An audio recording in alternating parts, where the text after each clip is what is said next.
Good morning बच्चों। बेटा हम 9th क्लास का हिस्ट्री का सेकंड लेसन रीड कर रहे हैं और सेकंड लेसन जो हमारा है यूरोप में समाजवाद और रूसी क्रांति है। और आज की हमारी हेडिंग रहेगी पहला विश्व युद्ध और रूसी साम्राज्य। तो सबसे पहले ये जानेंगे बेटा, पहला जो विश्व युद्ध है 1914 में दो यूरोपीय गठबंधनों के बीच में छिड़ गया था। यानी दोनों, जैसे आपको पता है कि युद्ध जो होता है दो खेमों के बीच में होता है, लेकिन ये दोनों खेमे ही यूरोपीय देश थे। और फर्स्ट जो पहला खेमा था बेटा, उसमें जर्मनी, ऑस्ट्रिया और तुर्की शामिल था। और दूसरे खेमे में फ्रांस, ब्रिटेन और रूस शामिल था। और बाद में बेटा इसमें इटली और रोमानिया भी शामिल हो गया था। इन सभी देशों के पास विशाल वैश्विक साम्राज्य थे। यानी जो दो ये सभी 6 देश हैं जैसे आपस में यानी दोनों खेमे के युद्ध लड़ रहे थे, तो इनके पास अपने अपने विशेष यानी वैश्विक साम्राज्य थे। इसलिए यूरोप के साथ साथ यह युद्ध यूरोप के बाहर भी फैल गया और इसी युद्ध को पहला विश्व युद्ध कहा गया, क्योंकि ये यूरोप के बाहर वाले देशों में यानी पूरे विश्व में फैलने के कारण ही बेटा इसको विश्व युद्ध के नाम से जाना गया था। इस युद्ध को शुरू में रूसियों को काफ़ी समर्थन मिला, यानी रूस का प्रभाव ज़्यादा था। जनता ने जार का साथ दिया, लेकिन जैसे जैसे युद्ध लंबा खिंचता गया, जार ने ड्यूमा में मौजूद मुख्य पार्टियों से सलाह लेना तो छोड़ दिया। जैसे ड्यूमा ने, आपको पता है कि 1904-05 में उसने ड्यूमा की सहमति दे दी थी, उसके प्रति जन समर्थन कम होने लगा, यानी लोगों का सहयोग कम होने लगा। जर्मनी विरोधी भावनाएं दिनों दिन और अधिक बढ़ने लगी। जर्मनी विरोधी भावनाओं के कारण यानी जब जर्मन के प्रति यानी विरोध की भावना बढ़ने लगी, तो सेंट पीटर्सबर्ग का नाम बदलकर पेत्रोग्राद, क्योंकि एक जर्मनी नाम था, जर्मन नाम होने के कारण जर्मन से विरोध कर रहे थे रूसी, तो इसलिए उन्होंने पीटर्सबर्ग का नाम बदलकर पेत्रोग्राद रख दिया। इसके बाद है बेटा जर्मनी जार की पत्नी महारानी अलेक्सेंद्रा के जर्मन मूल का होने और घटिया सलाहकारों खास की ये याद रखे बेटा, जो जार की पत्नी थी उसका नाम था अलेक्सेंद्रा। जर्मन मूल का होने और यानी जर्मन की होने के कारण उसे घटिया सलाहकारों खास तौर पर राजपूती नामक एक सन्यासी ने राजशाहों को और अलोकप्रिय बना दिया, क्योंकि जो ये रानी थी, महारानी थी, ये राजपूतीन एक सन्यासी था, इसकी बातों में सबसे ज़्यादा रहती थी, तो इसलिए। इसके बाद है बेटा प्रथम विश्व युद्ध के पूर्वी मोर्चे पर चल रही लड़ाई पश्चिमी मोर्चे की लड़ाई से भिन्न थी। यानी पूर्वी मोर्चे में और पश्चिमी मोर्चे में जो लड़ाई लड़ रही थी अलग अलग थी। पश्चिम में सैनिक पूर्वी फ्रांस की सीमा पर बनी खामियों से लड़ाई लड़ रहे थे, जबकि पूर्वी मोर्चे में काफ़ी बड़ा फासला तय था। और इस मोर्चे पर बहुत सारे सैनिक मौत के मुंह में जा चुके थे। सेना की पराजय ने रूसियों का मनोबल तोड़ दिया था, क्योंकि जब युद्ध हो रहा था तो रूसियों को बार बार पराजय का सामना करना पड़ रहा था। इसलिए जो उनका स्वाभिमान था यानी मनोबल था वो टूटता कम होता जा रहा था। 1914 से 1916 के बीच जर्मन और ऑस्ट्रिया में रूसी सेनाओं की भारी पराजय झेलनी पड़ी और 1917 तक 70 लाख लोग मारे जा चुके थे। पीछे हटती रूसी सेनाओं ने रास्तों में पड़ने वाली फसलों और इमारतों को भी नष्ट कर दिया था, ताकि दुश्मन की सेना वहां टिक न सके। फसल और इमारतों के विनाश में लगभग रूस को 30 लाख से ज़्यादा लोग शरणार्थी हो गए, क्योंकि मकान और फसल बेटा, क्योंकि फसल ख़त्म होने के कारण उनके पास आजीविका के साधन नहीं बचे और मकान टूटने के बाद रह नहीं सके, इसलिए वो अपना देश छोड़कर यानी चले गए, शरणार्थी हो गए। कुछ मौत के घाट उतर गए और कुछ शरणार्थी अपना यानी देश छोड़कर चले गए।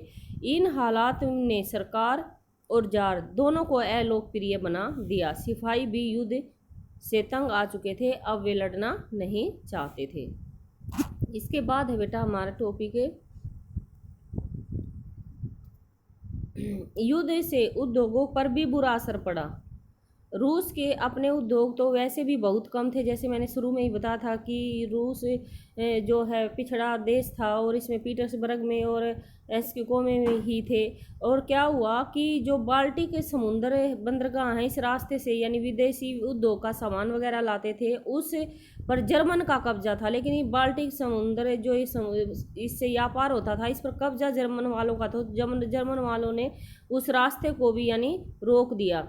और रोकने के कारण यानी ये जो उद्योग है वो बहुत कम होने लगा और 1916 तक रेलवे लाइनें टूटने लगी। अच्छी सेहत वाले मर्दों की युद्ध में, यानी आपको पता है युद्ध के लिए यानी अच्छी सेहत वाले या जवान लोगों की आवश्यकता होती है, तो उनको युद्ध में झोंक दिया जाता था। देश भर में मजदूरों की कमी पड़ने लगी, जरूरी सामान बनाने वाली छोटी छोटी वर्कशॉप ठप होने लगी। ज़्यादातर अनाज सैनिकों का पेट भरने के लिए मोर्चे पर भेजा जाने लगा। शहरों में रहने वालों के लिए रोटी और आटे की किल्लतें पैदा हो गई और 1916 की सदियों में रोटी की दुकानों पर अक्सर दंगे होने लगे, यानी प्रॉब्लम हो गई, क्योंकि युद्ध में विनाश होने के कारण रोटी और अनाज तक की भी कमी होती गई। अब बेटा है आपका टॉपिक पेट्रोग्राद में फरवरी क्रांति। ये क्वेश्चन भी आपका बहुत आता है बेटा, फरवरी क्रांति के बारे में यानी टिप्पणी दीजिए, तो ध्यान से सुने।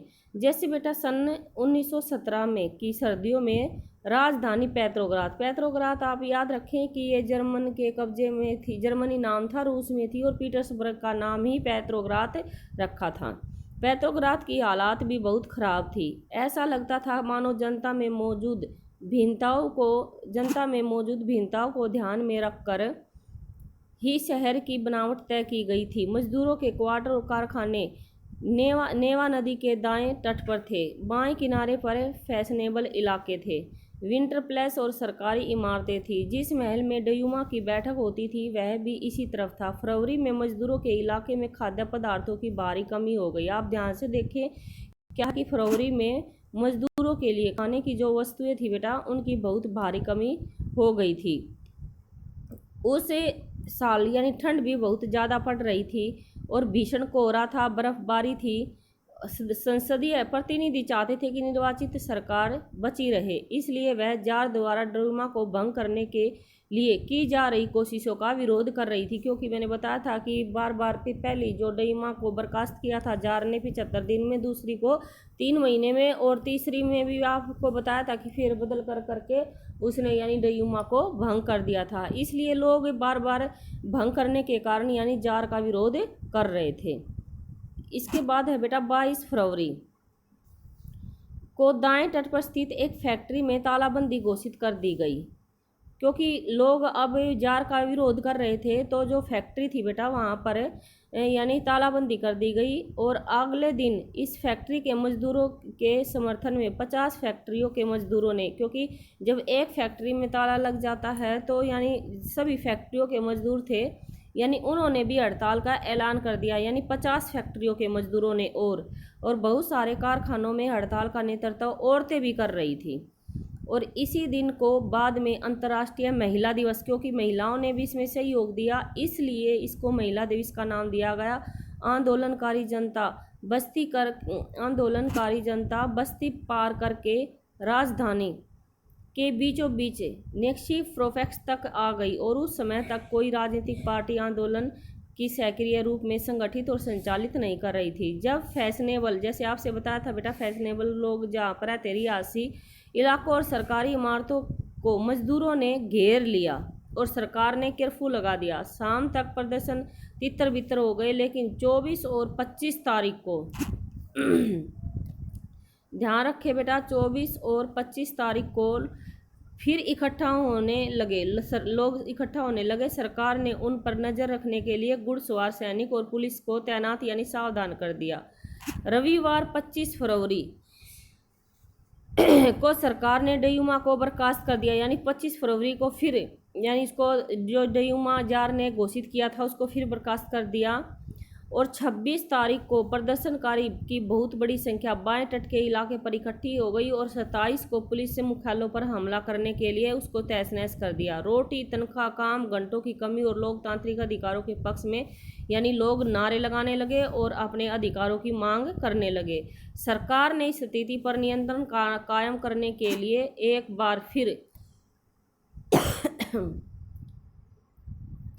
एक बार फिर घुड़सवार सैनिकों को यानी तैनात कर दिया, लेकिन घुड़सवार सैनिकों की टुकड़ियों ने प्रदर्शनकारियों पर गोलियां चलाने से इनकार कर दिया। गुस्साए सिपाही ने एक रेजिडेंट की बैरिक में अपने ही एक अफसर पर गोली मार दी। तीन दूसरी रेजिडेंटों में भी बगावत कर दी गई और हड़ताल मजदूरों के साथ आ मिले। उस शाम को सिपाही और मजदूर एक सोवियत परिषद का गठन करने के लिए उसी इमारत में जमा हुए जहां डयूमा की बैठक हुआ करती थी। यहीं से पेत्रोग्रद सोवियत का जन्म होता है। बेटा ये भी आप ध्यान रखें, पेत्रोग्रद सोवियत का जन्म कहाँ होता है, यानी जो जार ने जो डयूमा बेटा बर्खास्त की थी, वहाँ पर ही दूसरी रेजिमेंट, यहाँ पर ही सिपाही और मजदूर, यानी इस डयूमा वाले स्थान पर ही जो आम मजदूर थे और जो सिपाही वगैरह थे, उनने एक गठन बनाया और उस गठन को उसी जगह पर बनाया जहां डयूमा की बैठक हुआ करती थी, और यहीं से पेत्रोग्राद सोवियत का जन्म हुआ, यानी इस परिषद को नाम दिया गया था सोवियत। तो यहाँ से ही पेत्रोग्राद सोवियत का जन्म हुआ। अगले दिन एक प्रतिनिधिमंडल जार से मिलने गया। प्रतिनिधि होता लोगों का समूह। सैनिक कमांडरों ने उसे सलाह दी कि वह राजगद्दी छोड़ दे। उसने कमांडरों की बात मान ली और 2 मार्च को यानी जार ने राजगद्दी छोड़ दी। सोवियत और डयूमा के नेताओं ने देश का शासन चलाने के लिए एक अंतरिम सरकार बना ली। तय किया गया कि रूस के भविष्य के बारे में फैसला लेने की जिम्मेदारी संविधान सभा को सौंप दी गई और उसका चुनाव सार्वभौमिक व क्षमताधिकार के आधार पर किया जाएगा। तो बेटा 1917 में राजशाही गद्दी से हटाने वाली क्रांति को ही पेत्रोग्राद का इसकी जनता के हाथों में था। तो इसलिए कहा जाता है बेटा कि रूस में जो शासन खत्म हुआ था 1917 में हुआ था, क्रांति हुई थी, और राजगद्दी छोड़ने के बाद यानी जो निर्णय लेने का जो अधिकार था, जार ने शासन छोड़ दिया था और अधिकार यानी संविधान के द्वारा बनाए गए कानूनों के आधार पर यानी किया जाने लगा। इसके बाद है बेटा हमारा टॉपिक है फरवरी के बाद।